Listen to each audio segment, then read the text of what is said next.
London, December 26, 1815. The Duchess of Somerset's winter ball blazed with 1,000 candles, their light caught and multiplied by mirrors, crystal chandeliers, and the blinding array of diamonds adorning throats and wrists of the assembled company. Outside the tall windows, snow fell in thick, silent curtains, transforming the manicured gardens into a landscape of white shadows and dark branches. Inside, the warmth of human bodies and burning wax created an atmosphere so thick it felt cloying with the mingled scents of expensive perfumes, pomades, and hothouse flowers, a heady, suffocating mix, arranged in towering displays throughout the ballroom. Dorothea Minerva Sutherland stood in her customary position near the marble column closest to the refreshment room, a location that afforded her an excellent view of the proceedings while rendering her essentially invisible to the swirling masses of silk and superfine wool. At 29 years of age, after 6 full seasons without a single proposal of marriage, she had achieved a peculiar sort of freedom that came with complete social irrelevance. No one watched her anymore. No one whispered about her prospects or lack thereof. She had become, quite simply, part of the architectural features of any given ballroom. The irony was not lost on her that this invisibility allowed her to see everything others missed. If stories of truth spoken in darkness and courage, found in unlikely places, move your heart, subscribe now and join us on this journey. You will not want to miss what happens next. Tonight, however, Dorothea's usual detachment wavered as she observed the scene unfolding at the center of the ballroom. Julian Garrett Fitzroy, Marquess of Denmore, stood beside Lady Vivian Dalton with the rigid posture of a man fulfilling an obligation rather than celebrating a joy.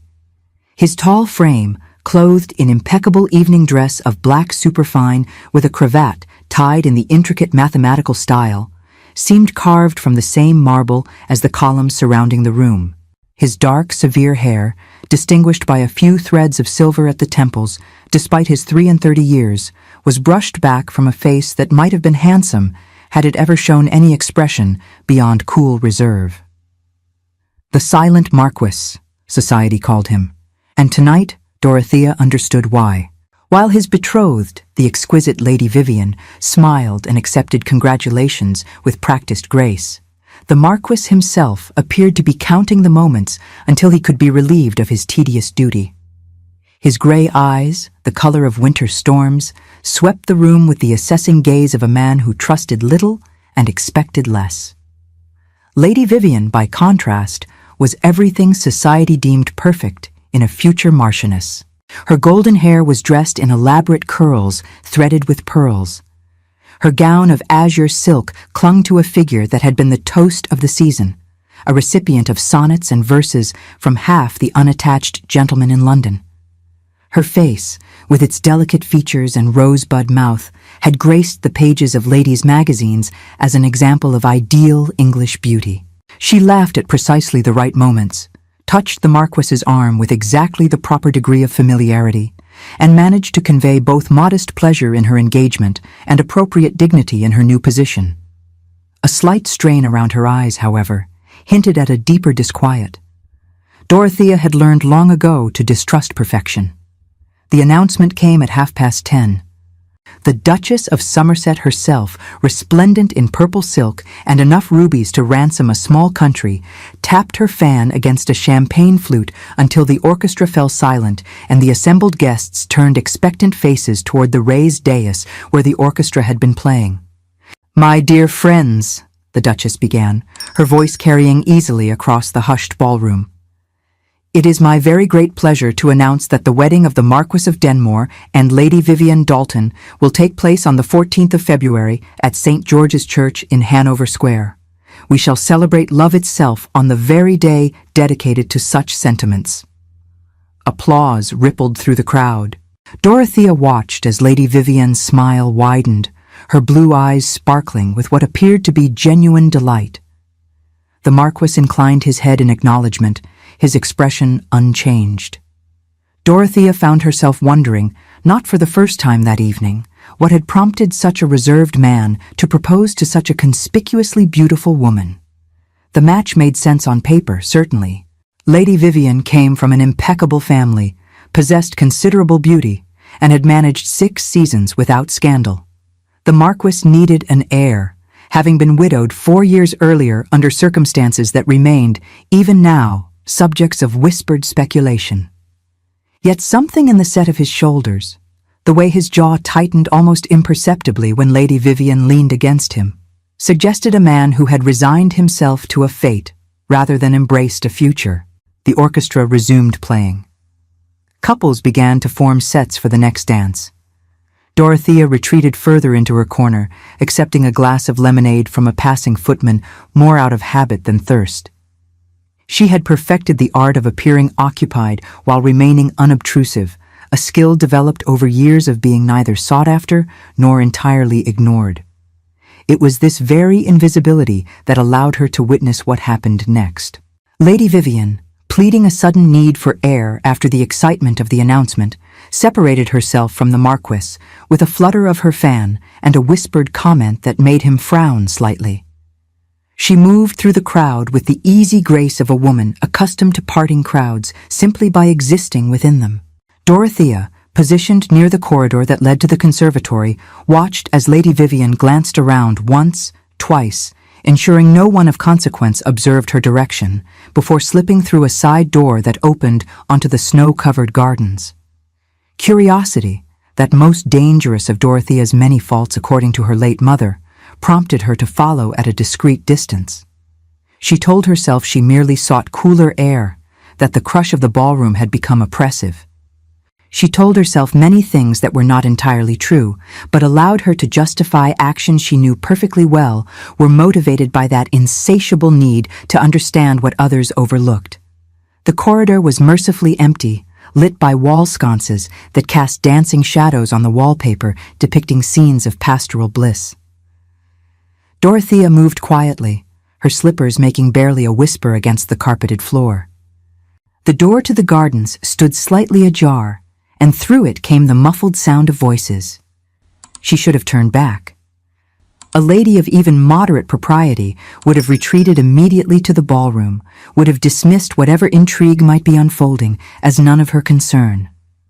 But Dorothea Minerva Sutherland had never been particularly good at behaving as ladies ought, a failing that had contributed significantly to her current unmarried state. She positioned herself behind a potted palm near the doorway, close enough to hear but concealed enough to remain undetected. The voices became clearer, and what she heard sent a chilling dread through her, despite the warm air of the corridor. "You promised me it would be tonight." The male voice carried an edge of desperation that made Dorothea's skin prickle with unease.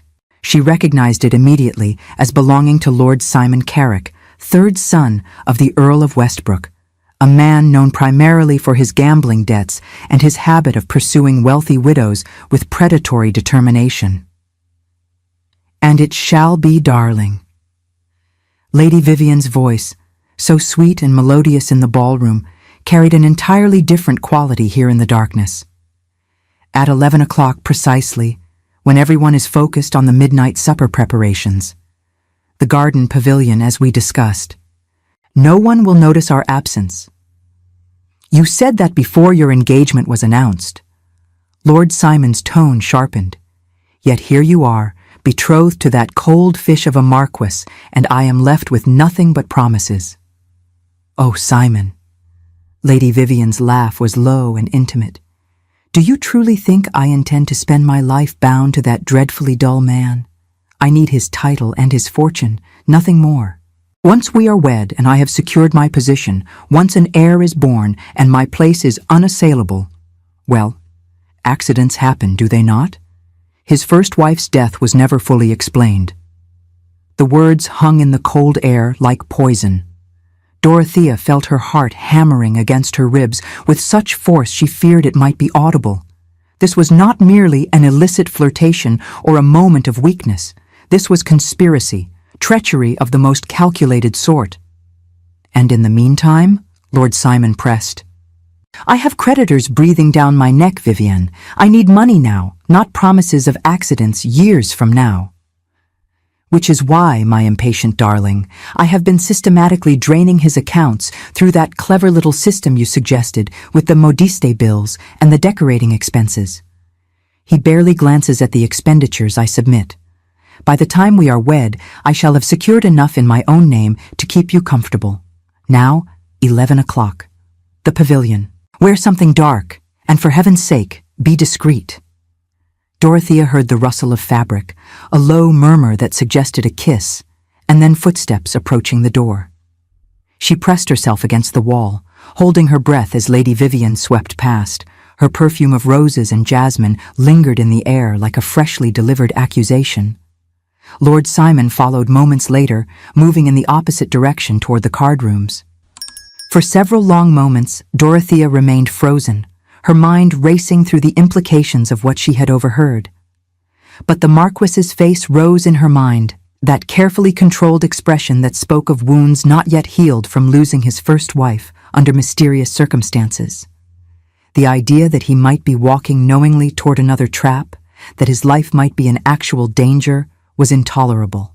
Dorothea sprang to action, possessing an unfortunate inability to remain silent in the face of injustice, even when silence would have served her better.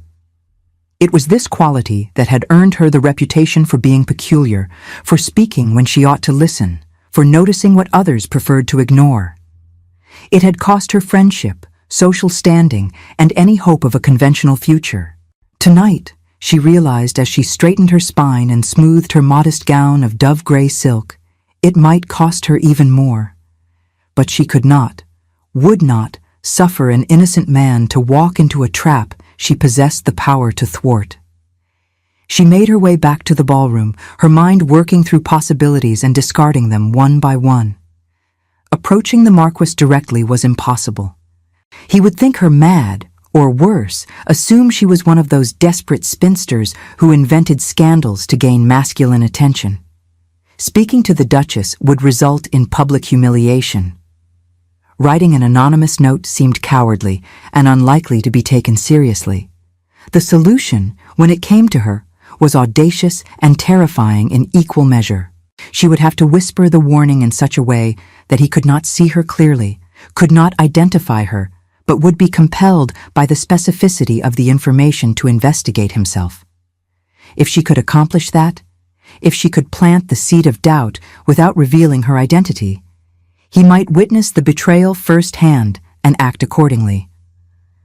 The great clock in the entrance hall struck 10:15, 45 minutes until the rendezvous in the garden pavilion.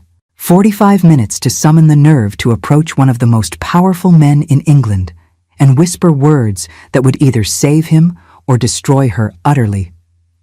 Dorothea positioned herself near the terrace doors, pretending to admire the snow falling beyond the glass while she waited for an opportunity. The Marquess stood near the far wall, conversing with the Duke of Hartwell about something that appeared to involve horse breeding, if the Duke's animated hand gestures were any indication. Lady Vivienne had been absorbed into a cluster of ladies near the refreshment table, her laughter ringing out at intervals like carefully placed musical notes. At 10:30, the Marquess excused himself from the Duke and began moving toward the terrace doors, perhaps seeking the same escape from the oppressive atmosphere that Lady Vivienne had claimed earlier. Dorothea's pulse quickened. This was her moment, her only chance.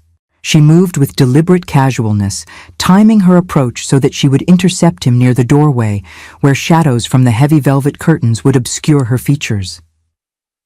As he reached for the door handle, she stepped close enough that he would hear, but not so close as to be improper, and spoke in a voice barely above a whisper.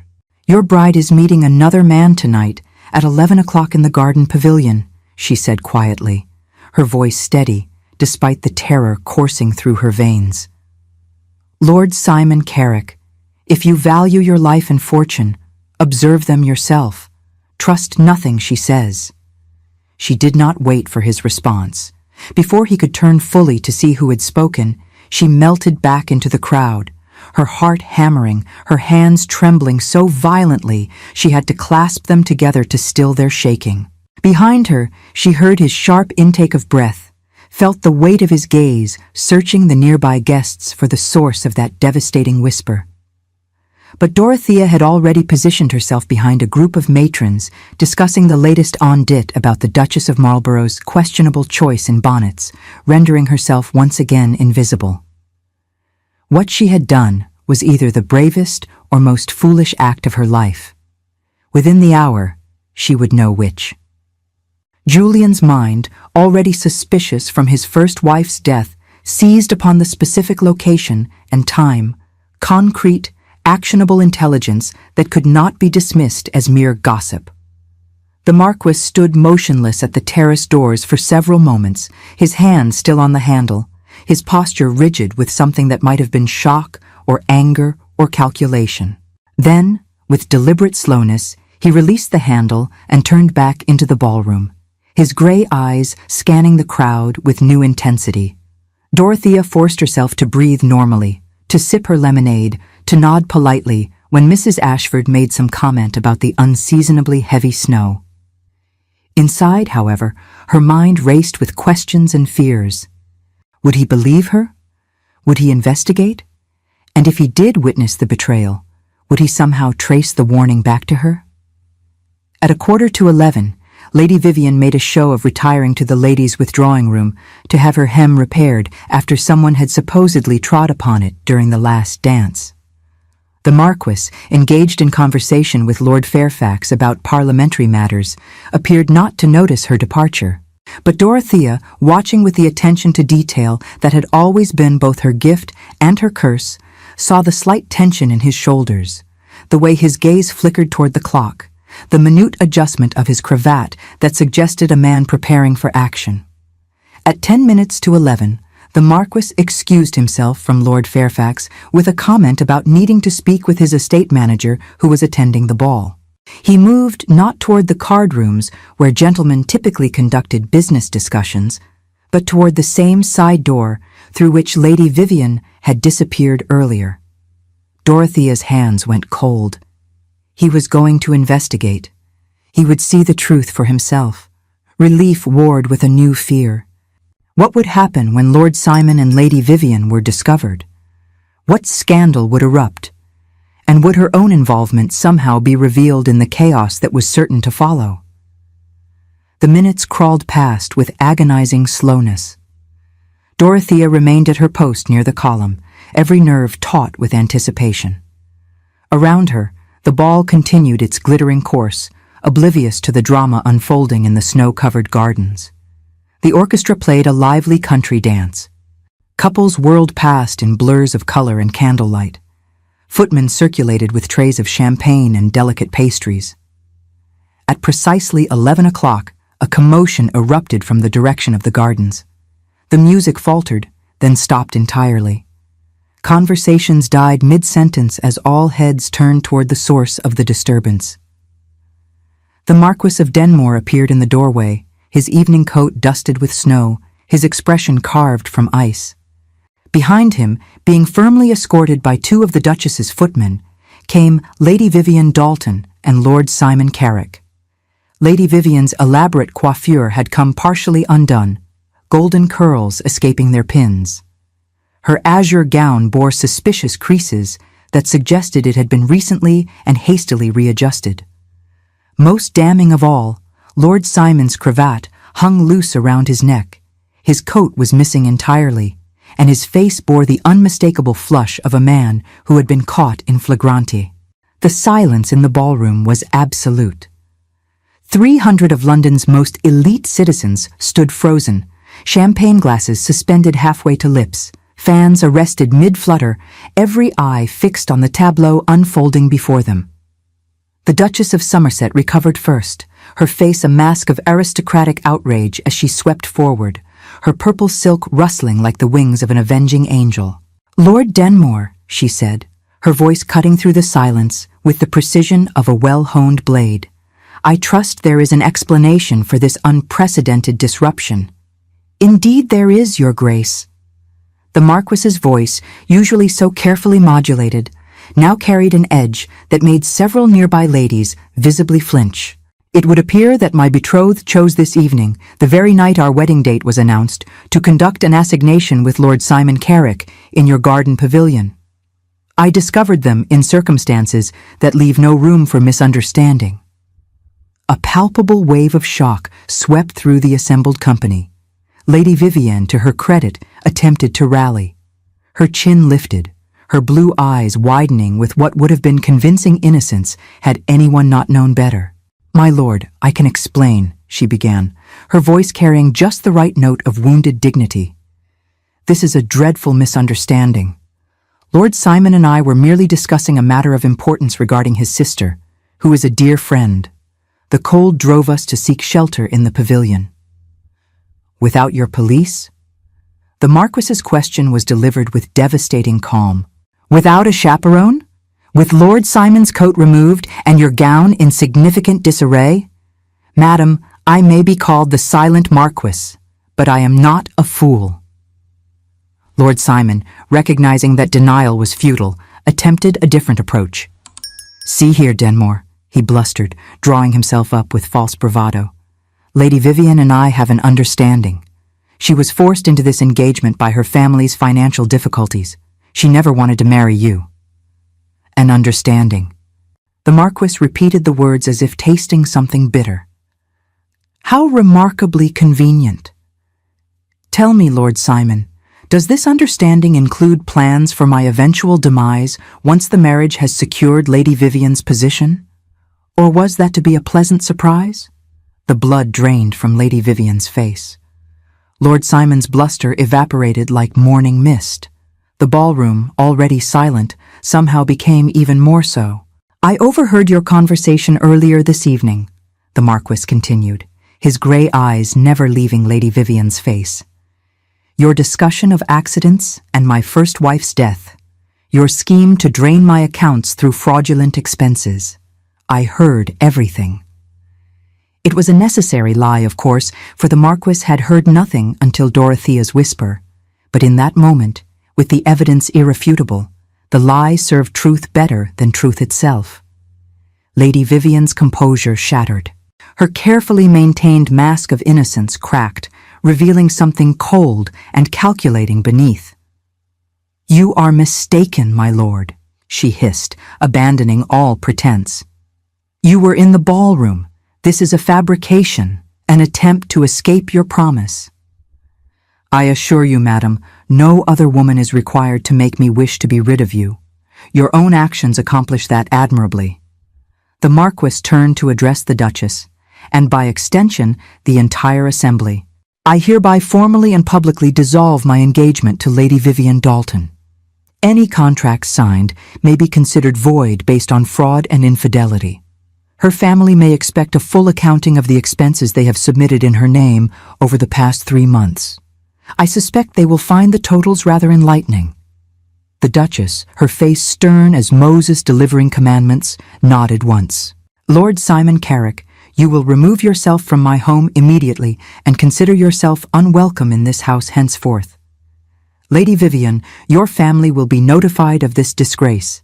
I suggest you retire to the country for an extended period. London, I suspect, will not welcome you for some considerable time." The footman escorted the disgraced pair from the ballroom. Lady Vivienne's parting glance swept the crowd with venomous fury, as if seeking the person responsible for her downfall. Dorothea, still concealed near her column, held perfectly still, barely daring to breathe. Then, just as Lady Vivienne was about to disappear through the doorway, her gaze locked onto Dorothea's face. For one terrible, eternal moment, their eyes met. Recognition flared in Lady Vivienne's expression, along with something darker and more dangerous. Dorothea's blood turned to ice. Somehow, Lady Vivienne had deduced her involvement. Perhaps she had seen Dorothea near the corridor earlier. Perhaps her maid had noticed Dorothea following. Or perhaps it was simply the intelligent malice of a cornered predator identifying the weak link in the chain that had trapped her. Whatever the reason, Dorothea knew with absolute certainty that Lady Vivienne Dalton, even in disgrace, would not rest until she had exacted revenge. The ballroom remained in chaos for some minutes after the door closed behind the disgraced pair. Conversation erupted like a dam breaking, hundreds of voices rising in excited speculation, scandal, and not a little satisfaction that they had witnessed such a dramatic event firsthand. The Duchess called for the orchestra to resume playing, attempting to restore some semblance of normalcy to an evening that would be discussed in drawing rooms across London for months to come. The Marquess remained near the center of the room, accepting condolences and congratulations from a parade of well-wishers with the same cool reserve he had displayed throughout the evening. If he was shaken by the revelation of his betrothed's betrayal, he gave no sign. His face remained impassive, his posture correct, his responses brief and courteous. But Dorothea, watching him with that peculiar intensity she brought to all her observations, detected something in the set of his mouth, the slight tightness around his eyes. This was a man who had been wounded and was now building walls even higher than those he had maintained before. She should have been relieved. The warning had been delivered, the betrayal exposed, the innocent man saved from a calculated trap. Her involvement remained unknown to all but Lady Vivian, who was now powerless and disgraced.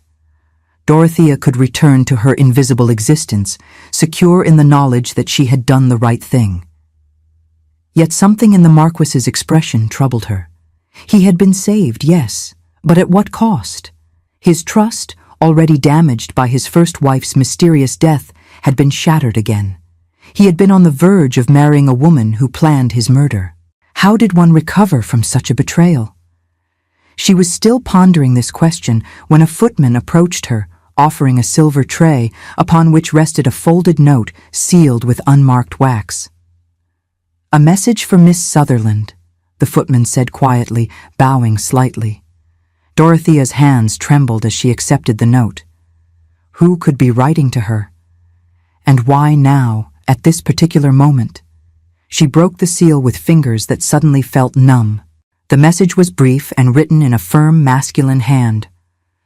"The garden terrace in 15 minutes. I would speak with the woman who saved my life. If you value discretion, come alone. D." The signature was simply the letter D, but Dorothea knew with absolute certainty who had sent it. The Marquess of Denmore had somehow identified her as his mysterious informant. A tremor, part dread and part exhilaration, ran through her veins. She had 15 minutes to decide whether to meet him or to flee the ball entirely and hope that he would accept her absence as a refusal. The sensible choice was obvious. Meeting him alone would invite scandal. Speaking with him would only confirm what he apparently already suspected. She should burn the note and leave immediately. Instead, she found herself moving toward the terrace doors. The air outside was bitterly cold, the snow still falling in thick flakes that caught the light from the ballroom windows and glittered like scattered diamonds. Dorothea pulled her shawl more tightly around her shoulders and stepped onto the terrace, grateful for the shadows provided by the overhanging eaves. She did not have long to wait. Within moments, the Marquess emerged from the ballroom, closing the glass doors behind him with careful precision. He moved to where she stood, his height and broad shoulders making her acutely aware of how small and insignificant she was in comparison. For a long moment, he said nothing, simply studying her face with those penetrating gray eyes.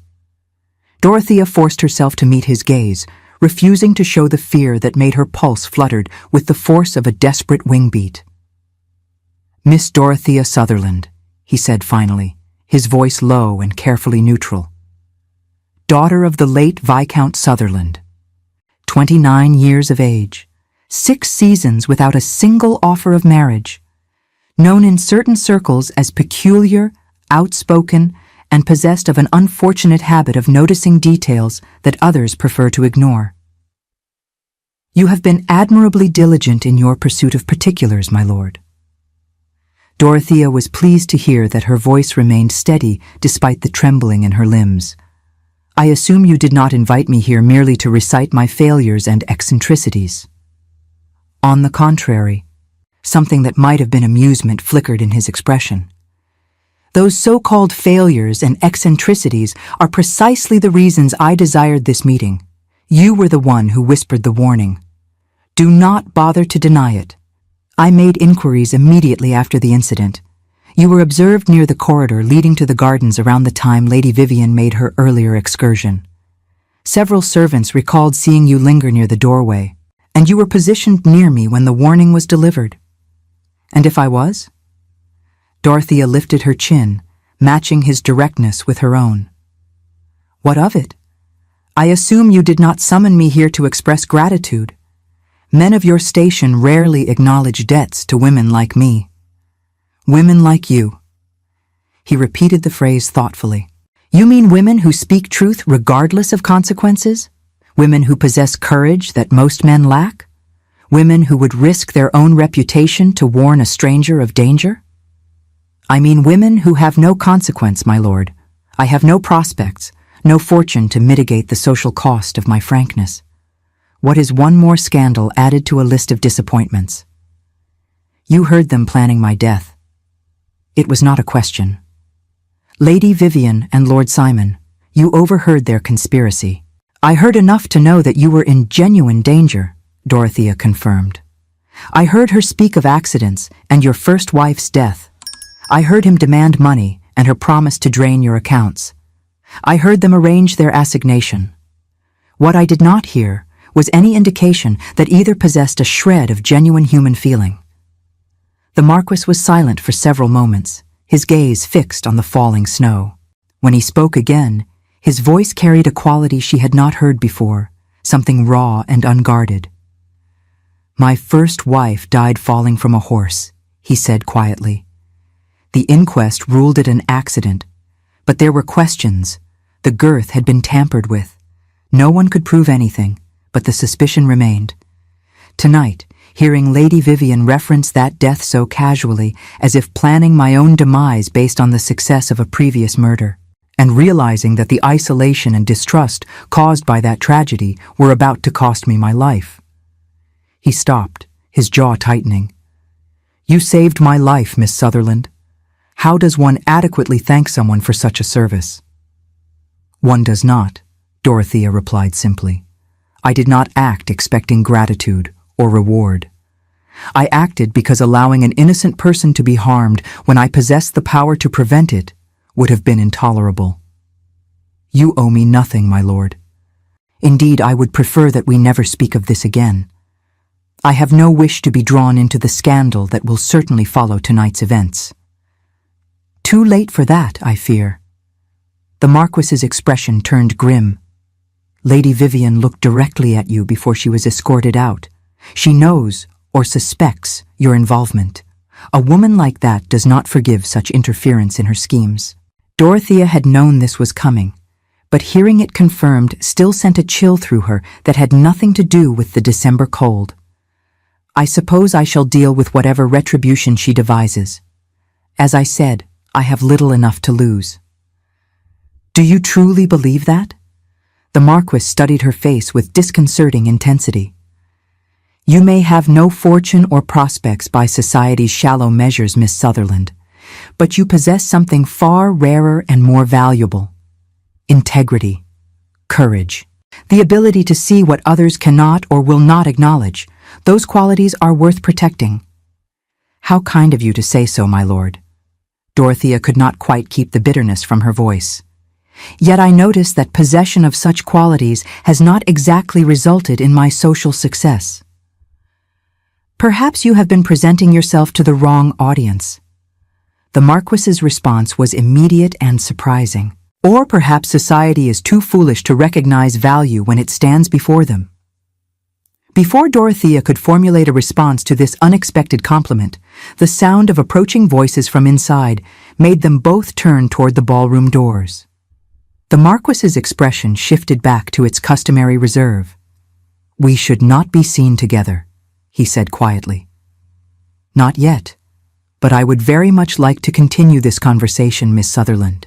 With your permission, I will call upon you tomorrow afternoon. I am certain there is a great deal we must settle between us. My lord, that would be most improper, Dorothea protested, even as something in her chest tightened at the prospect. You have just publicly ended your engagement amid enormous scandal. Calling upon an unmarried woman the very next day would provoke precisely the sort of speculation that neither of us needs. Let them speculate.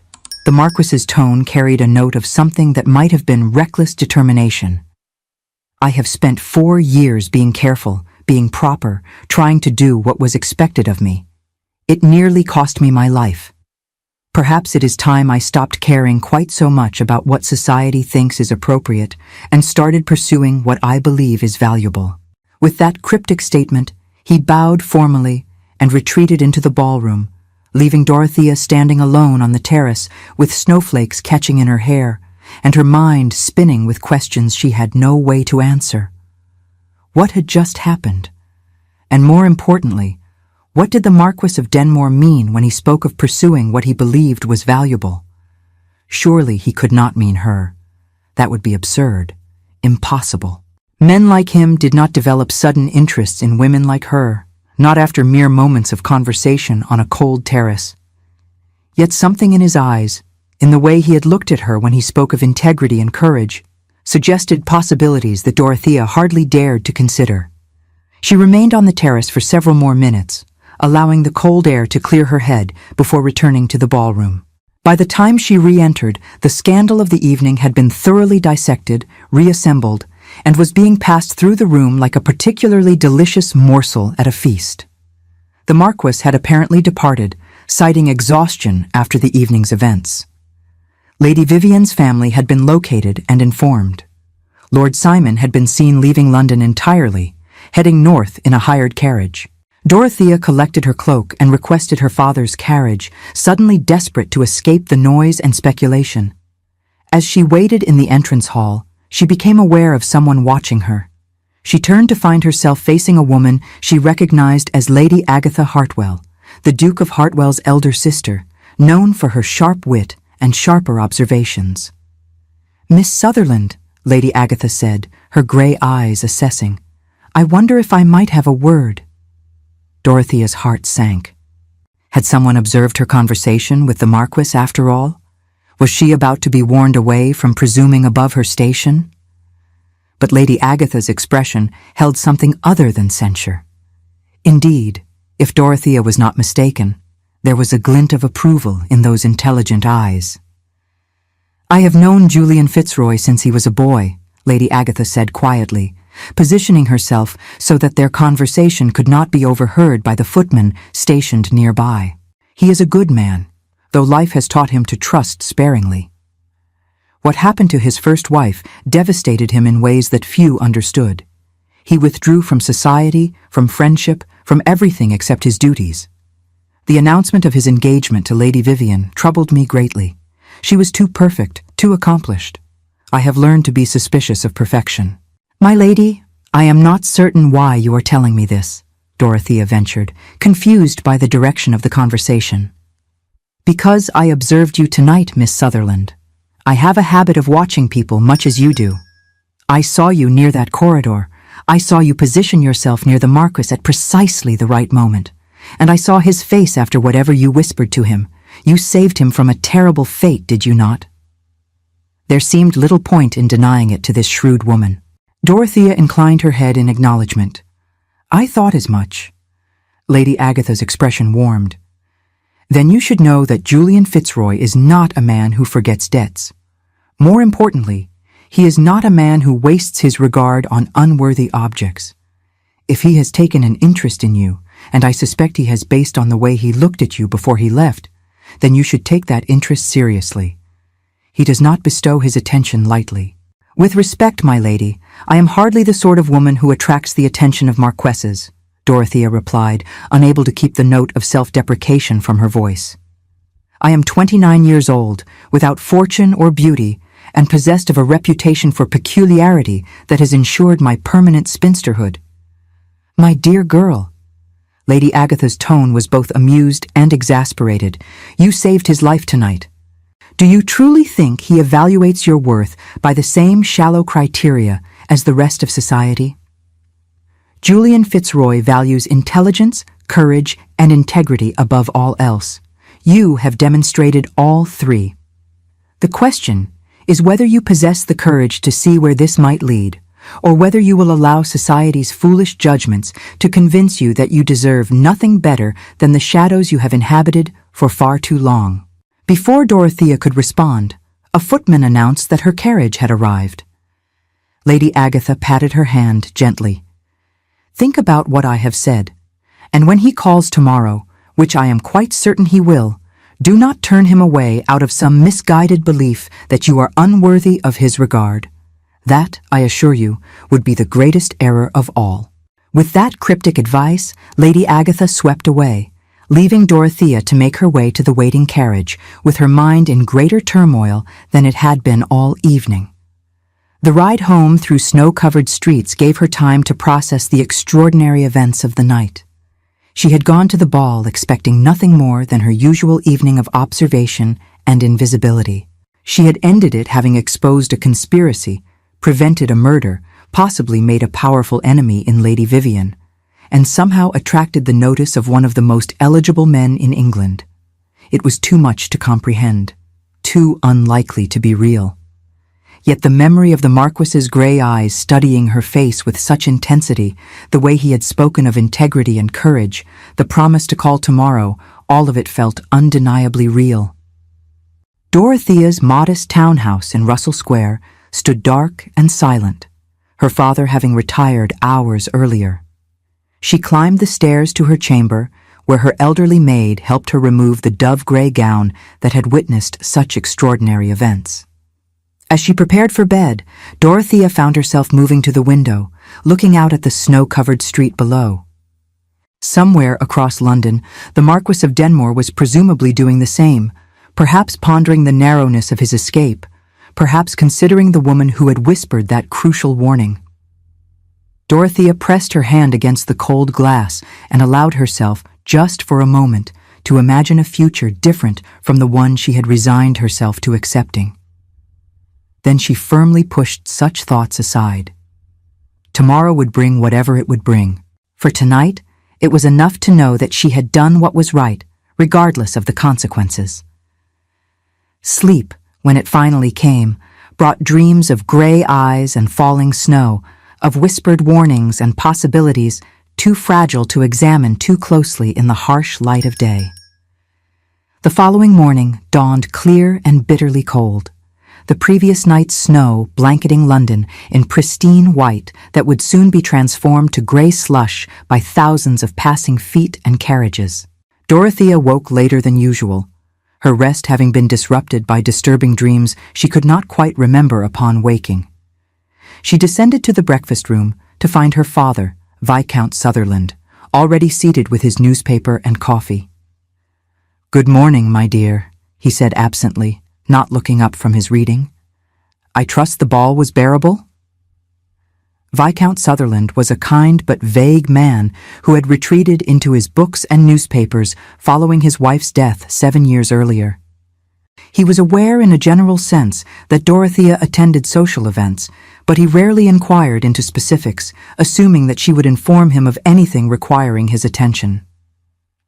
"It was eventful," Dorothea replied carefully, helping herself to toast and tea.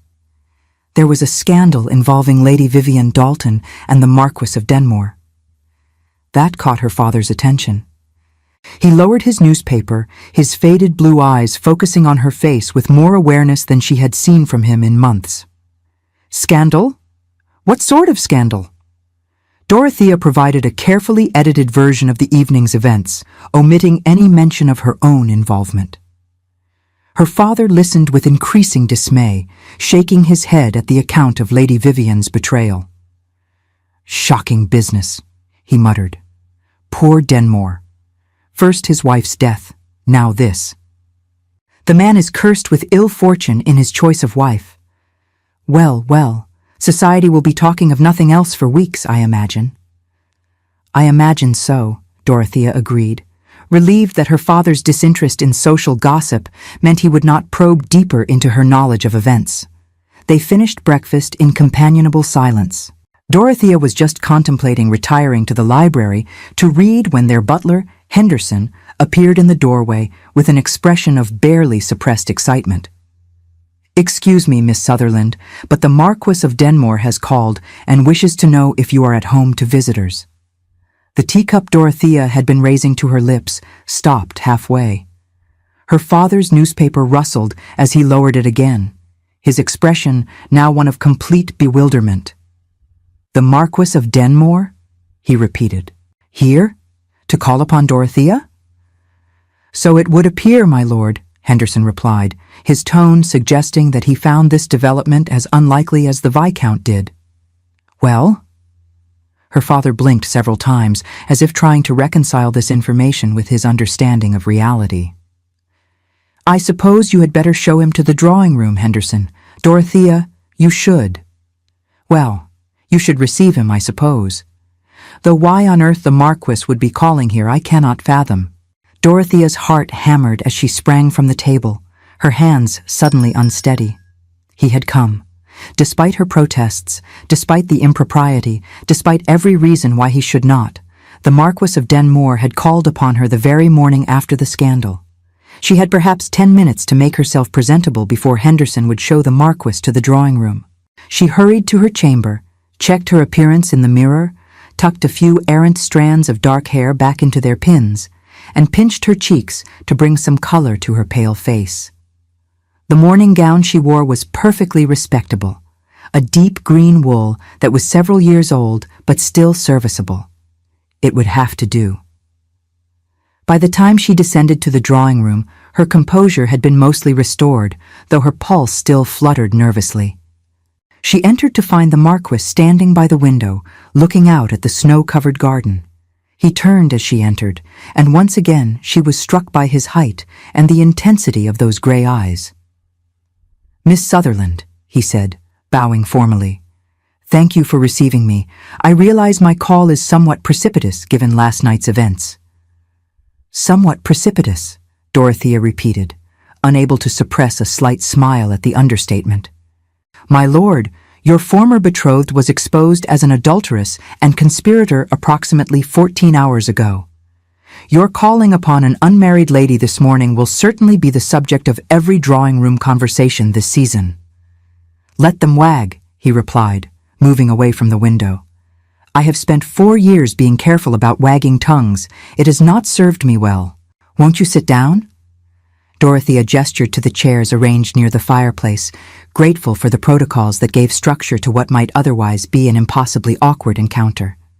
They sat, and for a moment, silence stretched between them. The Marquess seemed to be choosing his words carefully, a habit that Dorothea was beginning to recognize as characteristic.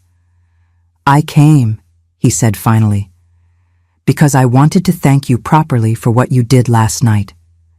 A whispered warning on a crowded terrace seemed insufficient acknowledgement for saving a man's life.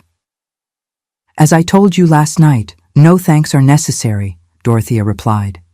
"Any decent person would have done the same." "Would they?" The Marquess's expression was skeptical.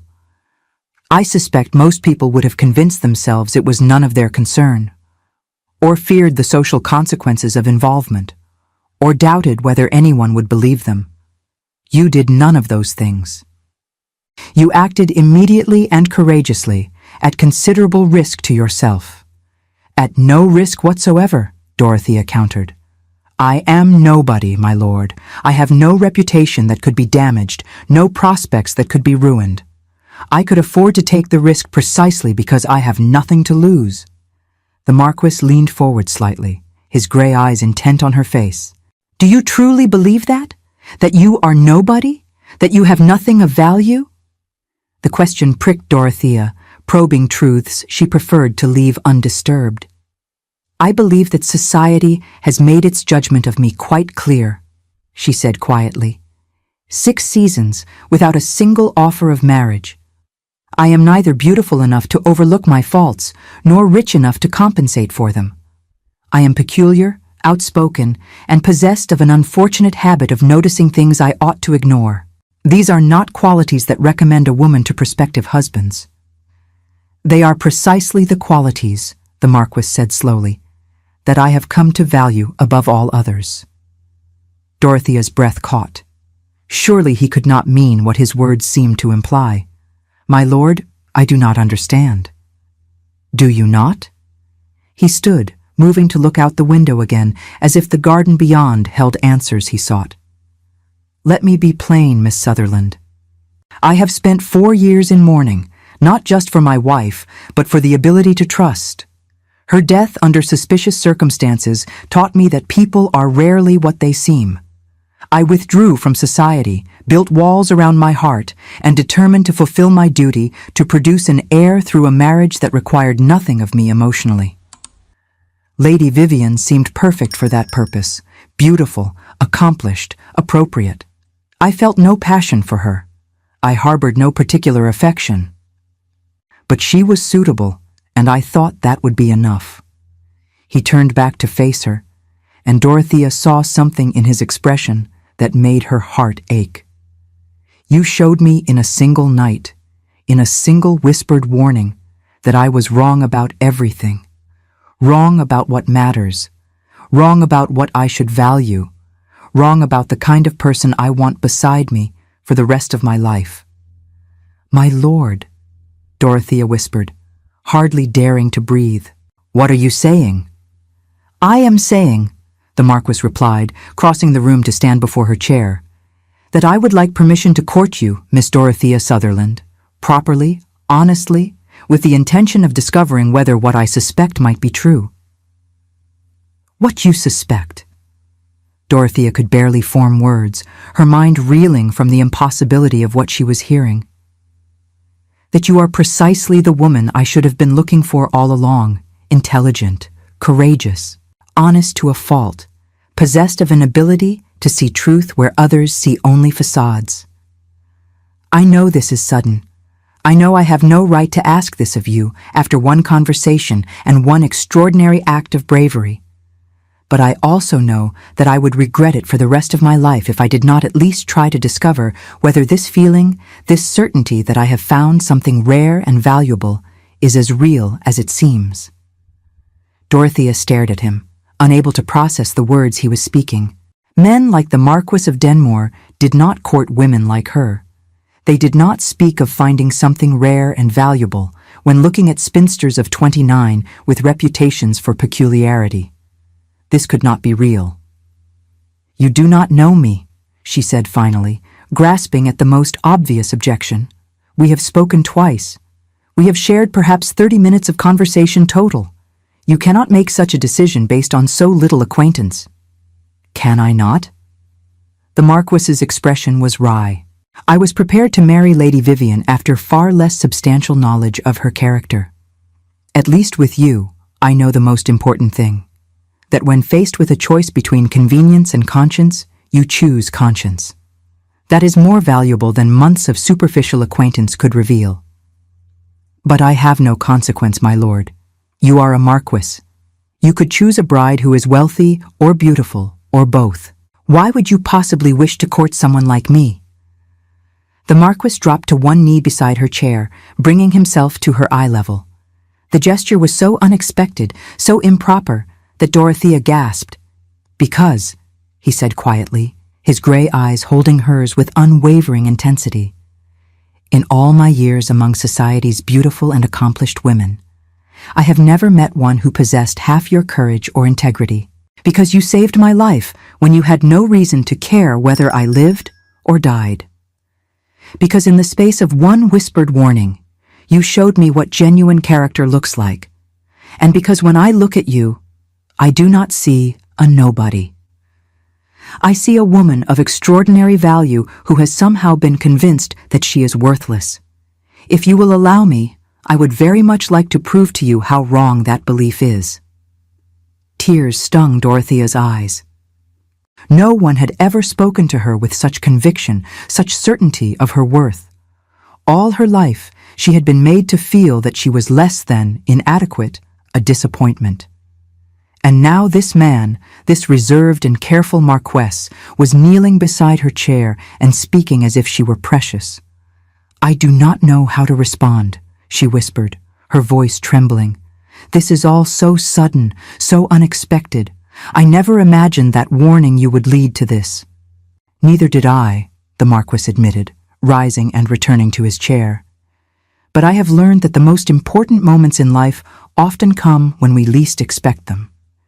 The question is whether we have the courage to seize them or the cowardice to let them pass." Dorothea took a shaky breath, trying to organize her whirling thoughts. Part of her wanted to accept immediately, to grasp this impossible opportunity with both hands. But another part, the cautious part, shaped by years of disappointment, whispered warnings. "My lord," she said carefully, "I am honored by your proposal to court me. Truly. But I must ask you to consider carefully what you are suggesting. The scandal surrounding your broken engagement is just beginning. To be seen courting another woman so soon will invite gossip and speculation. More importantly, you are in a vulnerable emotional state after last night's betrayal. Are you certain that what you feel is genuine interest rather than gratitude, misinterpreted as something more?" The Marquess studied her face for a long moment before responding. "That is a fair question," he acknowledged. "And it shows precisely the kind of thoughtful concern that confirms my initial impression of you. You are right that the timing is complicated. You are right that my emotions are unsettled. But I am also 8 and 30 years old, Miss Sutherland. I have had considerable experience in distinguishing between gratitude and genuine interest. What I feel when I look at you is not obligation or misplaced thankfulness. It is curiosity, admiration, and a powerful desire to know you better. Is that not what courtship is meant to explore?" Put that way, Dorothea found it difficult to argue. "What would such a courtship look like?" she asked cautiously. "Given the circumstances?" "Cautious at first," the Marquess replied. "I have no wish to subject you to vicious gossip. I thought perhaps I might begin by calling upon you regularly, taking tea, conversation. We might attend some quieter social events together with appropriate chaperonage.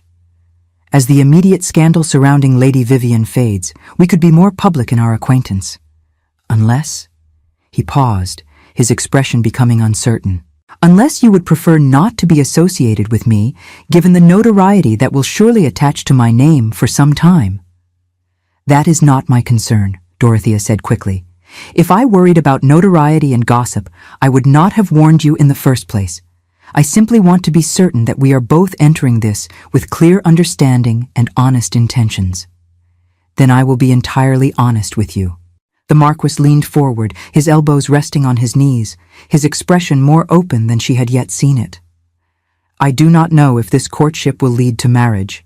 I do not know if what I feel now will deepen or prove to be temporary. But I know that I would regret it immensely if I did not explore the possibility. You intrigue me, Miss Sutherland. You fascinate me. And yes, you saved my life. But more than that, you showed me a quality of character I thought no longer existed. That is worth pursuing, worth discovering, if it might form the foundation of something real and lasting." Dorothea found herself smiling, despite the tumult of emotions swirling through her chest. "Very well, my lord. I accept your proposal to court me. On one condition." "Name it." "That we maintain absolute honesty with each other throughout. If at any point you discover that your interest was indeed temporary, you must tell me immediately.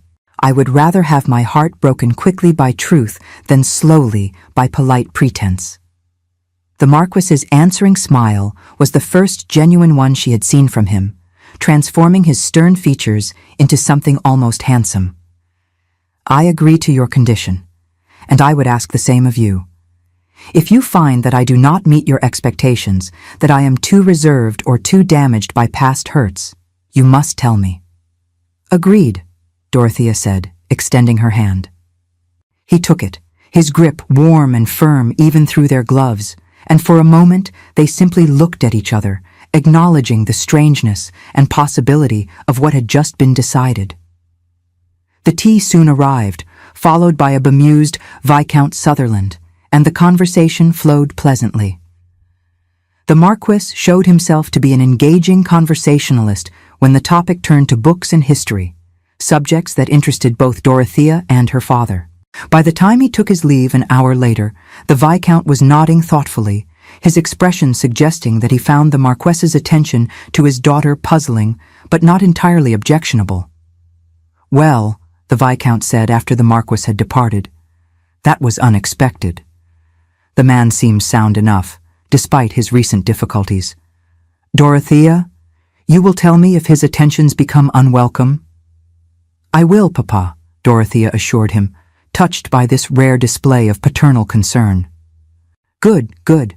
Now I believe I shall retire to my study. This business of Marquess's calling has quite disrupted my morning routine." Left alone, Dorothea moved to the window, watching the Marquess's elegant carriage pull away through the snowy streets. Her life, which had seemed utterly mapped just 24 hours earlier, had suddenly become unpredictable and thrilling. She had no idea what would come next, but for the first time in many years, she found herself looking forward to discovering it. The following 3 days unfolded in a flurry of activity that transformed Dorothea's previously quiet existence into something resembling a social whirlwind. The Marquess called each afternoon, always proper, always correct, but with an intensity of attention that made their conversations feel charged with significance.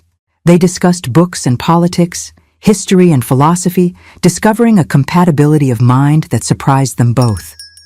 But beneath the surface of these pleasant calls, darker currents stirred. Word of the Marquess's broken engagement had spread through London like wildfire, and with it came speculation about his subsequent behavior. His attentions to Dorothea Sutherland had been noted, commented upon, analyzed from every possible angle. Some saw it as evidence of the Marquess's questionable judgment, seeking consolation so quickly after such a scandal. Others, more charitably, suggested that perhaps Miss Sutherland had somehow been instrumental in exposing Lady Vivian's perfidy, and the Marquess was simply expressing gratitude. The more malicious whispers suggested that the Marquess and Miss Sutherland had been conducting an affair all along, that their connection had prompted Lady Vivian's betrayal, that the entire situation was far more sordid than it appeared. Dorothea heard these whispers second-hand from her few remaining friends and tried to ignore them. She had expected gossip. What she had not anticipated was the speed with which Lady Vivian would strike back. The blow came 3 days after the ball, at a musical evening hosted by Mrs. Gwendolen Ashcroft in her townhouse in Grosvenor Square. Dorothea had been reluctant to attend, but the Marquess had specifically requested that they make a joint appearance, arguing that facing society together would demonstrate that they had nothing to hide. He had been wrong. The evening began pleasantly enough. Dorothea wore her best gown, a deep burgundy silk that had been her mother's and which she had carefully altered to fit. The Marquess arrived precisely on time to collect her and her father, his manner attentive and courteous. At the musicale, they took seats together near the back of the drawing room, acknowledging greetings from acquaintances with polite nods. The first sign of trouble came when Lady Vivian's cousin, Miss Arabella Whitley, arrived late with a small group of friends. Dorothea had known Arabella slightly during her first few seasons, when they had occasionally found themselves in the same social circles. But Arabella had married well in her second season and had since moved in far more elevated circles than Dorothea could access. Arabella's eyes found Dorothea immediately, and something in her expression made Dorothea's stomach clench with apprehension. She watched as Arabella whispered to her companions, saw them glance in her direction with expressions of shock and avid curiosity. The Marquess, seated beside her, noticed as well. His posture stiffened slightly, his hand moving almost unconsciously to rest on the arm of her chair in a protective gesture. The musical program began with a young lady performing an adequate but uninspired piece on the pianoforte. During the polite applause that followed, Arabella rose from her seat and approached Mrs. Ashcroft, speaking urgently into their hostess's ear. Mrs. Ashcroft's expression shifted from puzzlement to shock, to something that looked uncomfortably like vindictive satisfaction. When the next performer had finished, Mrs. Ashcroft stood and addressed the assembled company. "My dear friends," she began, her voice carrying clearly through the drawing room, "before we continue with our musical program, I feel compelled to address a matter that has come to my attention. It concerns the integrity of our gathering and the reputation of those present." A hush fell over the room. Dorothea felt the Marquess tense beside her, his hand now gripping the arm of her chair with visible force. "It has been brought to my attention," Mrs. Ashcroft continued, her gaze fixed pointedly on Dorothea, "that one among us has been less than honest about her character and motivations, that someone has deliberately inserted herself into situations where she does not belong, spreading falsehoods and manipulating circumstances for her own advancement." Dorothea's heart began to pound. This was it. Whatever revenge Lady Vivian had planned, it was about to unfold. Arabella stood, producing a folded letter from her reticule with theatrical precision. "I have here," she announced, "a letter written by Miss Dorothea Sutherland to the Marquess of Denmore. It was written 3 months ago, long before his engagement to my poor cousin was announced. In it, Miss Sutherland declares her passionate feelings for the Marquess and begs him to notice her. When her advances were ignored, she sought revenge by inventing lies about my cousin's character." The room erupted in gasps and excited murmurs. Dorothea felt the blood drain from her face. A letter? She had written no such thing. This was fabrication, pure and simple. "That is impossible," she said, rising from her chair, her voice carrying despite the trembling in her limbs. "I have never written such a letter. I had never even met the Marquess until 3 nights ago." "Really?" Arabella's smile was cruel. "Then perhaps you can explain why this letter bears your handwriting and signature? Why it describes in detail your long admiration from afar and your belief that the Marquess is wasting himself on women who cannot appreciate his true worth?" She held up the letter, allowing those nearby to glimpse what appeared to be Dorothea's handwriting. Dorothea's mind raced. She had written no such thing. But she had a terrible suspicion about who might have access to samples of her handwriting and the skill to forge such a document. "May I see that letter?"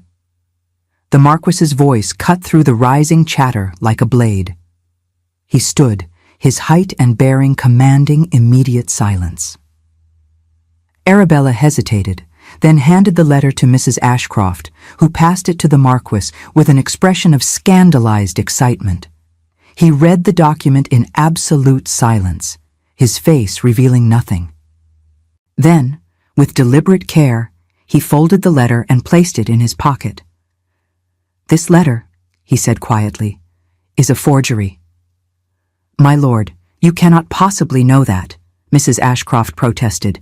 "The handwriting appears quite genuine." "I know it is a forgery," the Marquess continued, his voice gaining strength, "because I know exactly when and how Miss Sutherland and I first met. I know the nature of our acquaintance.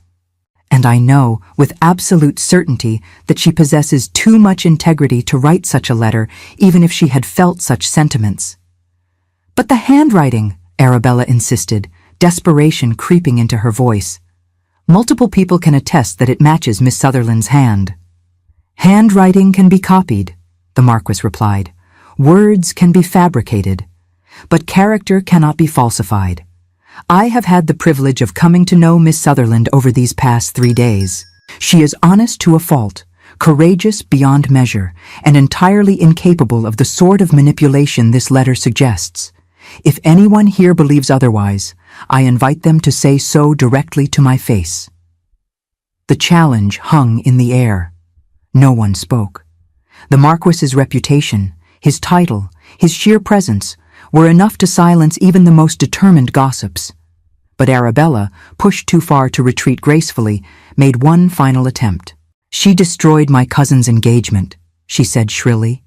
"She whispered lies to you about Lady Vivian, turned you against her with malicious fabrications.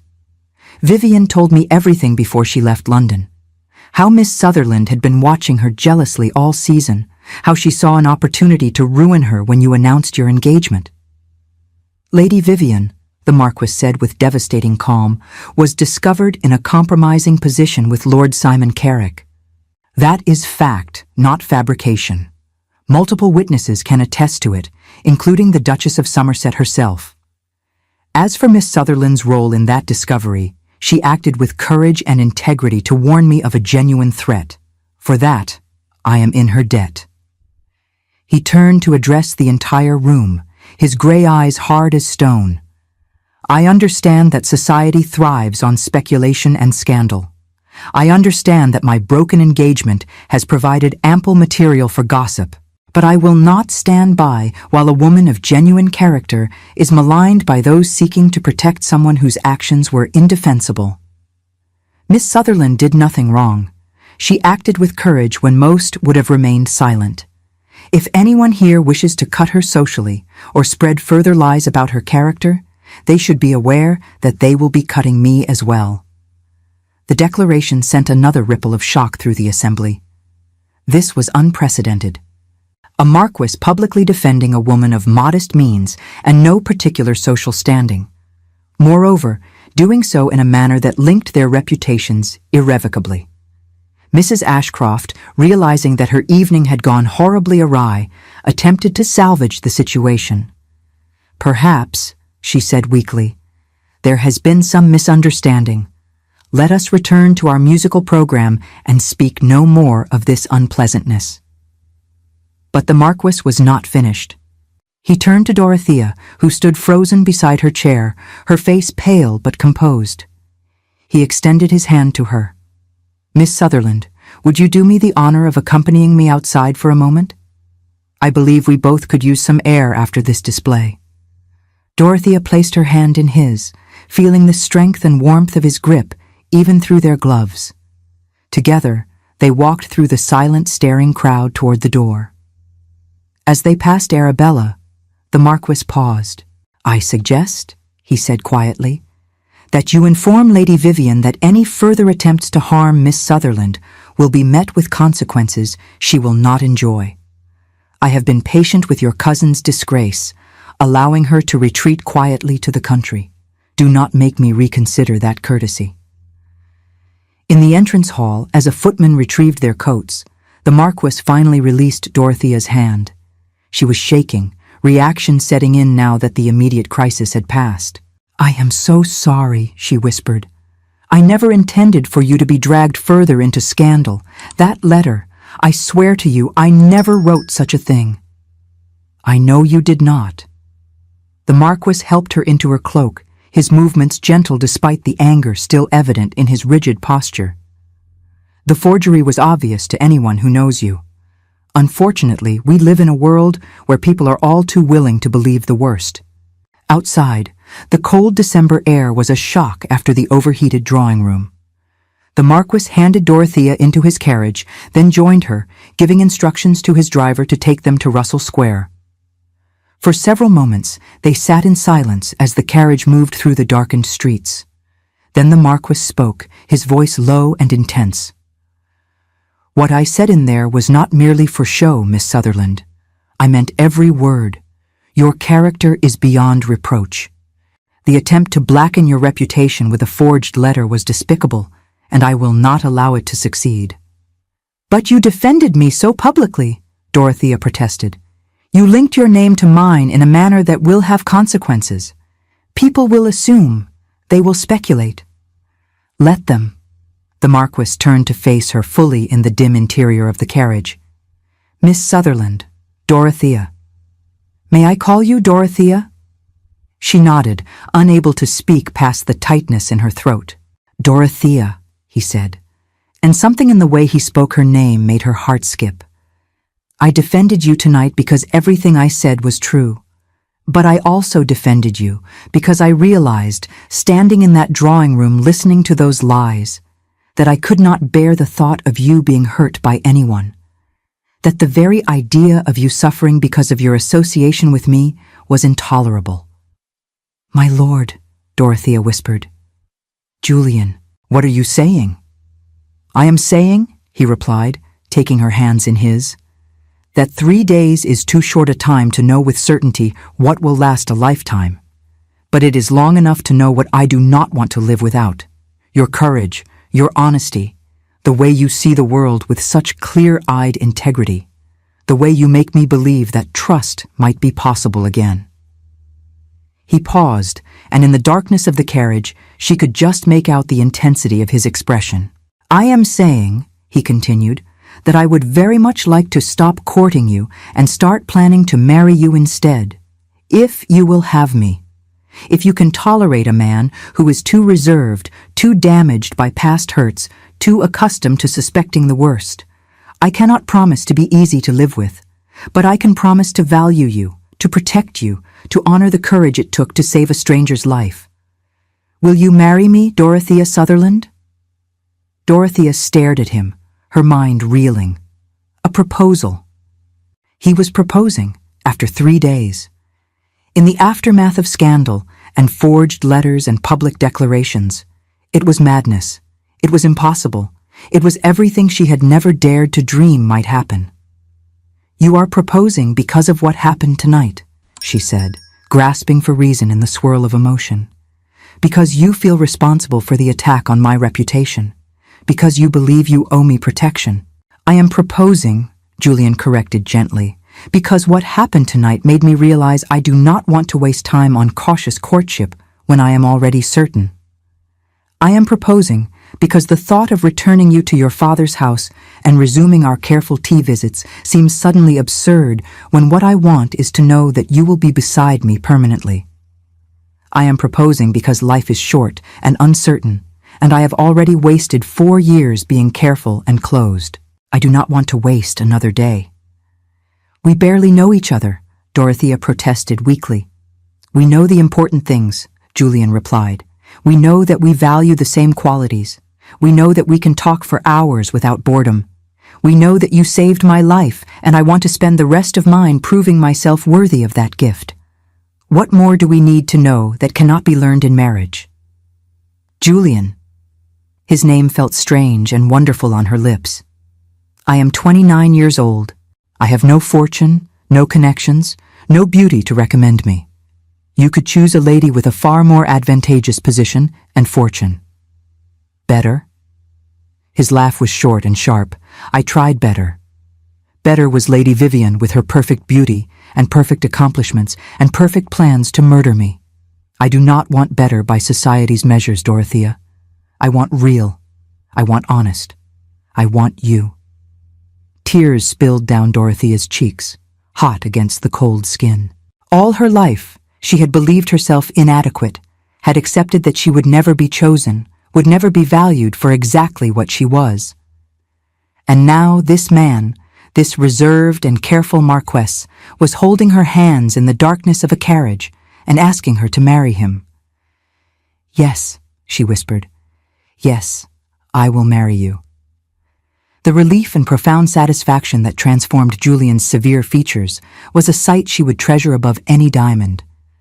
He pulled her into his arms, holding her with a fierceness that suggested he had no intention of ever letting her go.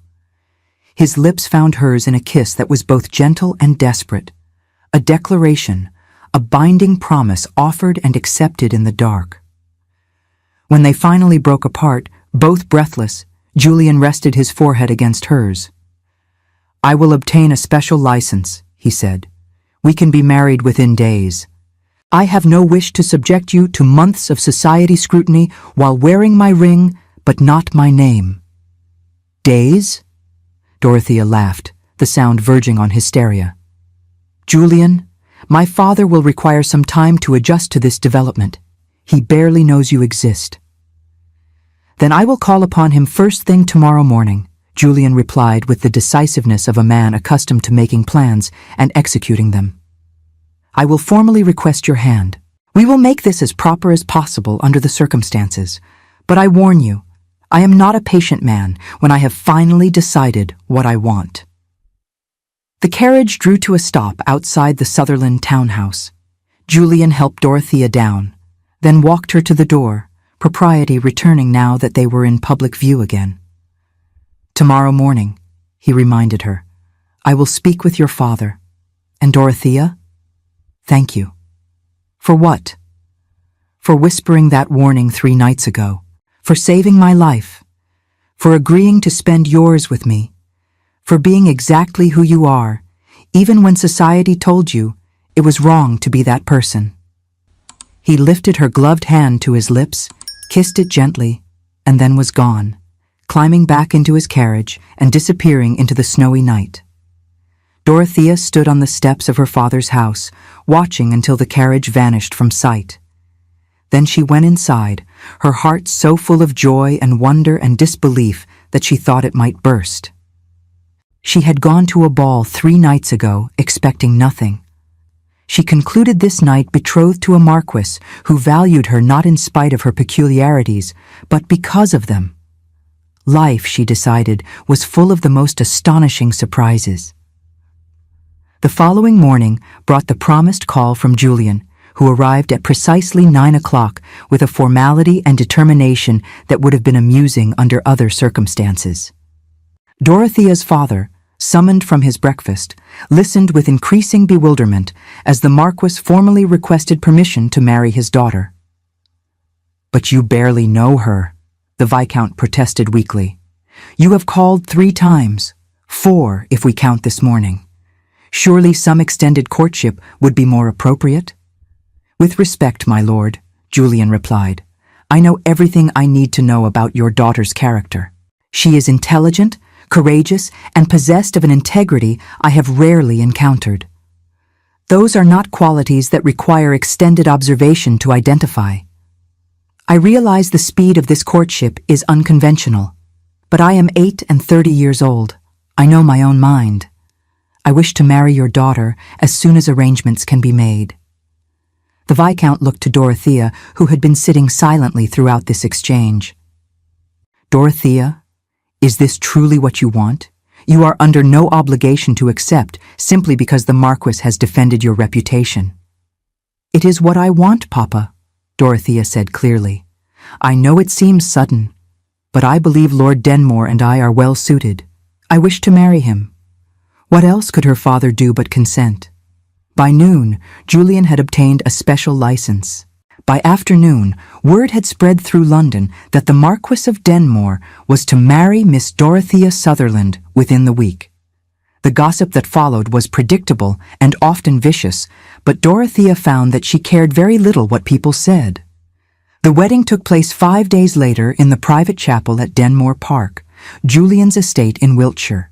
A snowstorm on the day of the ceremony ensured that only family and a few close friends could attend, which suited both bride and groom perfectly. They had no wish for a grand society spectacle. Dorothea wore a simple gown of cream silk, no veil, no elaborate decorations. Julian waited at the altar in dark blue superfine, his gray eyes fixed on her face as she walked down the short aisle on her father's arm. The ceremony was brief, the vows spoken clearly and firmly by both parties. When the vicar pronounced them husband and wife, Julian kissed her with a tenderness that made Dorothea's eyes sting with tears. Afterward, there was a quiet wedding breakfast in the great hall of Denmore Park. Lady Agatha Hartwell, one of the few guests, pulled Dorothea aside at one point. "I am glad you had the courage to accept," she said warmly. "Julian needed someone exactly like you, someone who could see past his walls to the good man beneath. I believe you will be very happy together." "I hope so," Dorothea replied honestly, "though I still sometimes wonder if I am dreaming." "You are not dreaming," Lady Agatha assured her. "You are simply discovering that sometimes courage is rewarded in the most unexpected ways." That night, as snow continued to fall beyond the windows of the Marchioness's chambers, Julian held Dorothea close and spoke words she would remember for the rest of her life. "I spent 4 wretched years believing I would never again possess the capacity for trust," he said quietly. "Believing that the world was full of deception and that the only safe course was to remain closed and careful. You proved me wrong. You showed me that there are still people of genuine character in this world, people worth trusting, worth loving, worth building a life with." "I only did what was right," Dorothea replied, her head resting on his shoulder. "No," Julian corrected gently. You did what required courage. There is a difference. And because of that courage, because you could not remain silent in the face of injustice, we are here now. Two solitary people who, but for a moment of chance and courage, would have remained strangers forever. Dorothea thought about that, about the chain of small decisions and acts of courage that had led to this moment. She thought about how close she had come to remaining silent, to convincing herself that warning him was not her responsibility. "I am glad I whispered," she said softly. "Even knowing all the chaos it would cause, I would do it again." "So would I," Julian replied, pulling her closer. "I would hear those words again. I would believe you again. I would choose you again, every time." The years that followed proved the wisdom of that hasty marriage. Julian and Dorothea built a life based on the same honesty and trust that had brought them together. They faced society's gossip with united dignity, gradually winning over even the most skeptical observers through the obvious strength of their partnership.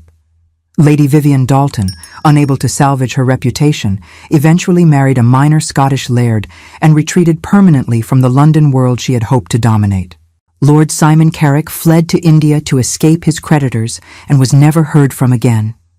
Arabella Whitley, who had forged the letter at her cousin's instruction, was eventually exposed when the forger she had hired confessed under pressure from other debts. She made a tearful apology to Dorothea years later, which was accepted with characteristic grace. But those were minor notes in a larger story.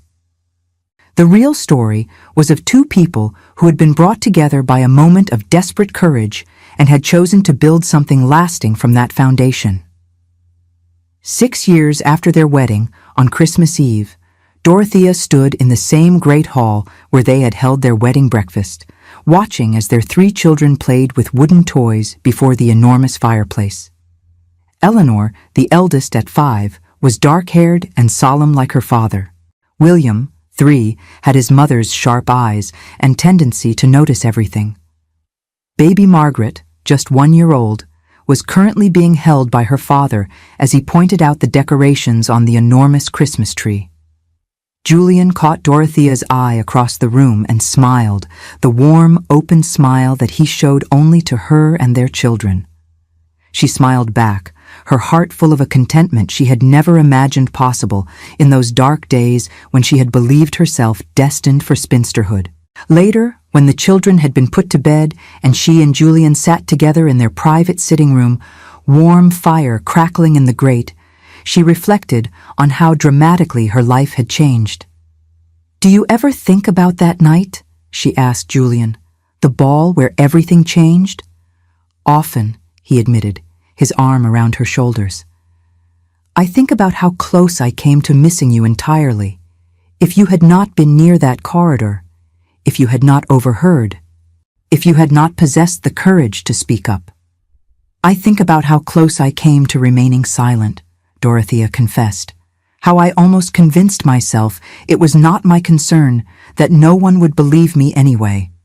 My entire life, people had told me that my inability to stay quiet in the face of injustice was a flaw, that I needed to learn to mind my own business, to not notice things I should ignore. That night, I realized that what they called a flaw was actually my greatest strength." "It is your greatest strength," Julian agreed, pressing a kiss to her temple. "That inability to remain silent, that compulsion to do what is right even when it is difficult. That is what saved my life. That is what brought us together. That is what I have come to love most about you." Dorothea turned in his arms to look at him directly. "Do you truly not regret the scandal, the gossip, the way we shocked society with our hasty marriage?" "Not for a single moment," Julian said firmly. "I regret the 4 years I wasted being careful and closed. I regret that I almost married a woman who would have destroyed me. But I do not regret anything that happened after you whispered those words. I do not regret believing you. I do not regret defending you. I do not regret marrying you 5 days later. Those were the best decisions of my life." Outside, snow began to fall again, as it had on that fateful night 6 years earlier. Dorothea watched it through the window, remembering the fear and courage it had taken to approach a powerful man and whisper a warning that could have been dismissed or ignored. She had been nobody then, invisible and insignificant by society's measure. But she had seen something that needed to be said, and she had found the courage to say it, consequences be damned. That single act of courage had transformed everything. It had saved a life. It had exposed a conspiracy. It had irrevocably linked two souls who had previously stood in isolation and given them a future neither had dared to imagine. As Christmas bells began to ring in the village below the estate, announcing the arrival of the holy day, Dorothea leaned into Julian's embrace and felt a profound gratitude for the peculiar character trait that everyone else had considered a flaw. Her inability to remain silent in the face of injustice had been called many things over the years: a fault, a failing, an unfortunate tendency that would ensure her spinsterhood. But in the end, it had been exactly what saved the man she would love for the rest of her life. Sometimes, she reflected, the qualities that make you different from everyone else are precisely the qualities that make you exactly right for one particular person. Sometimes speaking truth in darkness, even when your voice trembles, is the bravest and most important thing you can do. And sometimes, if you are very fortunate, a whispered warning in a crowded ballroom changes everything. Thank you so much for staying with us until the end of this journey. If this story of courage rewarded and love found in unexpected places touched your heart, please like, subscribe, and share with someone who needs to hear it. Your support helps us continue creating stories of resilience, hope, and the transformative power of speaking truth when silence would be easier. Until our next tale, may you find the courage to whisper your own truths when they matter most.